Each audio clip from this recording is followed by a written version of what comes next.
We have 4 persons participating in this symposium. So coming from OIV, who will be the first presenter. Denise Lucier, la dernière présentation à la fin. Monica Gézac, qui est de l'Université d'Ottawa, qui sera la deuxième, et moi de l'Université de Montréal. Alors, des gens qui viennent d'universités différentes, qui ont des points de vue différents sur les échelles aussi.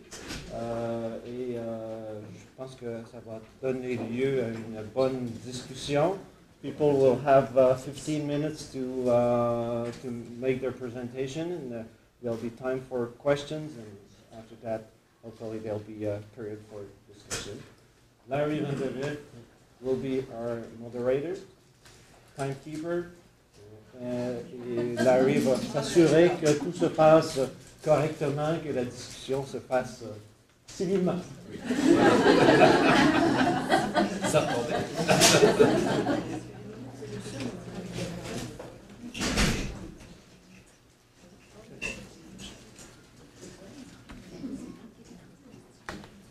Alistair, where's yours?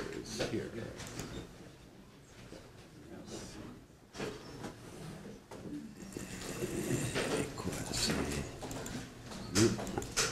Ça, c'est slideshow. OK. Merci bien, Michel, et Larry, et Aline, et tout le monde pour cette opportunité. I'm going to give my presentation in English because I think you will prefer to listen to me speak in English rather than in French. And I will try to be more fluent in English than I would be. I've based this talk, if you do want to follow up references, I've not put references in, but this comes from the ideas germinated in a paper that I wrote in the that appears in the Annual Review of Applied Linguistics in 2009 for an issue that Bernard Spolsky had edited on language assessment in policies and very closely related to this conference. And I would advise people to have a look at that because it's a fine issue. There are a variety of other people that have papers in there. I think the references are useful in there. I think the ideas that I've tried to develop have come up and been refined in a context of a course that I usually teach on second language assessment. And in many ways, they follow from Jana Fox's discussion earlier this morning, which I found inspiring, and I'm still thinking about the metaphors. I noticed up on her slide she had confronting the bulls in the china shop. And I kept thinking the word bulls sounds a lot like bullshit in the china shop. But I don't know whether Jana meant that, and I was hoping she would be here, but I'll ask her later. And I wondered why there were multiple bulls. I mean, I think the metaphor is a single bull. And I couldn't imagine confronting one bull in a china shop, but a whole bunch of bulls in a china shop as well. It's terrifying. But I think what I have tried to do in this talk is to maybe try to disentangle, if that's possible to extend the metaphor, several of the bulls, or as she was saying, elephants or monkeys and so on. And I think she was quite right in identifying the, maybe I should skip ahead to the 4 bulls that I want to try to talk about. Because these are, let me go back, over the past couple of decades, all of us, and I am going to restrict my discussion to education and interrelate curricula, learning and teaching with assessment. There are different overlapping ways in which people have been trying to integrate these. And I would say this is perhaps the biggest movement in education that's happened over the last few decades, is to try to link assessment and learning and teaching and curricula together. Those of us who were in the session yesterday on the Common European Framework of Reference, I think all of those issues came out. But I do think that there are 4 conceptually, technically, methodologically distinct approaches. And one are language proficiency tests. One One is curriculum standards, but I think there are two others that Jana didn't really talk about, but everybody that works in education also is somehow involved in, and they've become more and more elaborated over time. Diagnostic assessment or self-directed learning, and dynamic assessment. And I'm very sorry that Matt Poner is speaking in the other room today, because he's really the person that's written the most and the most articulately and most prolifically about dynamic assessment in relation to language education, and his articles are worth looking at. The main argument I want to make today is that these different approaches exist and they're interconnected. Maybe they're a bunch of raging bulls in a china shop, but I think they're really, a metaphor I'd like to pursue, I guess, is that they're interconnected and intertangled and necessarily combine, and all of us that work in education need to combine them, and we do on a daily basis. But I want to try in this discussion to try to separate them and show how they serve different purposes and have limitations as well as value as well.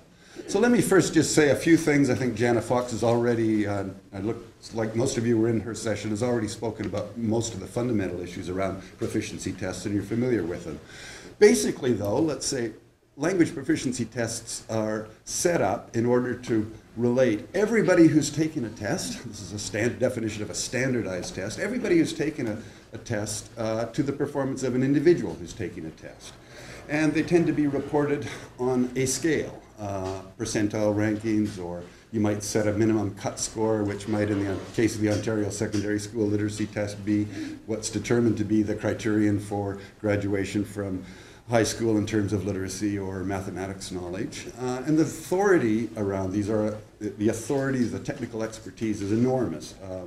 They depend on psychometric expertise, as well as validation, extensive validation of the particular test, and the logic is norm referencing. Everybody who's taken the test's performance relates to everybody else.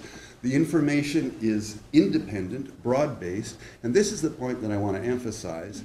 Proficiency tests are not set up to relate to curricula. In fact, they're the contrary. They're set up to be independent of curriculum. You wouldn't want a test to be set up so that it links directly to a particular program, because when it's used in another context, it would be biased toward that program or against that program. So proficiency tests set standards, if you like, that are independent of educational context, and that's the rationale for using them. The reason that the Ontario Secondary School Literacy Test was created at the base was in order to determine that people who graduate from high schools in Ontario are able to write and read in English or French and have the mathematics knowledge that people would expect from them. There are lots of technical issues around that. So the key implication is that tests, proficiency tests, the formal standardized proficiency test, is wholly independent of a curriculum and should be. They are useful, however. Many people would use them to place students into classes and by proficiency level so that they have common abilities in a class grouping. If one wants to certify a person to be a nurse, as some people were talking about in Wales yesterday, one might want a proficiency test to be sure that the people have the language ability to be able to perform as a nurse or a pharmacist or a doctor or other expectations. And they're less precise, but they can be used as measures of achievement, what people have learned, so that there's an independent, authoritative statement about what they have. But when they're used in education, they set a standard, and the curricula are obliged to relate to that. And I think that's what Jana was referring this morning to as washback or impact, or the consequences of uses of tests. Some of the limitations that she already spoke about in greater detail than I'm going to now is that a language test or any form of test is just a small sample of what people can do, what they can reasonably do in a few hours. And of course the abilities that are involved, as her examples made clear, are much, much more extensive. And so any test is just a brief sampling of that. And they tend to be in highly conventional genres. Tests look like tests, so people wouldn't think that they're tests. If they were the interaction on the telephone that she was acted out so eloquently in the Seychelles, then I don't think people would think that was a test. That they tend to be in genres that are conventional, and they're also underspecified. And this, my second point, is that tests really give a limited definition of what language proficiency is. And so we don't see the full capacity of what people could learn or how they could use a language in a test. And you wouldn't expect them to, unless they were to take a test for a month, interacting individually or some such thing. I remember being at a conference at the University of Ottawa, and not John Carroll, but Brendan Carroll, somebody who developed language tests in the 80s, described something that he had done in Saudi Arabia for airline pilots, which was a 3-week individualized assessment of language ability. And I think that's the only instance that I have seen that probably did assess thoroughly people's ability to communicate in English, this case was, but it took 3 weeks to do, and it was individually administered, and it probably did cover all of that. Similarly, proficiency tests are, perhaps you could have ones that are set up for secondary schools or for university entrance or for work purposes or so on. But for the most part, they're not meant to apply to a particular situation or context either. They're intended to be independent or to span across, extend across multiple contexts. So when we get a tests for immigration purposes, for instance, it's very difficult to find well-designed, valid language tests that are not for academic purposes, because that's the big market for language tests, but when you start to apply them for work purposes for immigration and so on, you see that they never fit perfectly, as Michelle and I know from many conversations about taking the big standardized tests and trying to apply them to for example, immigration purposes, which are somewhat different. So people don't design the tests in order to fit the standards. They tend to design the tests in order to define the domain and develop the valid representations of ability on that. The second, and different, I think, of course these are all interrelated. These bulls all are in the same field, if you like. They're interrelated, curriculum standards. And in some ways, the discussions that people have been having about the Common European Framework of Reference are related to that. But I want to emphasize a point I made yesterday, is the Common European Framework of Reference is not a curriculum standard, it's a conceptual framework. Nor is it an assessment instrument that can be used. And so there's a whole logic that people develop around curriculum standards and an authority that they have. And there's a great value to them, that people can benefit from defining goals. Students and teachers and parents and families can all understand them. And people set criteria, and there are published documents, and they're often endorsed by professional organizations or government agencies to go along with them. The value of curriculum standards is that people can agree upon these goals, and they serve as a common focal point for what educators are trying to do or people are trying to do, and they help to clarify such things.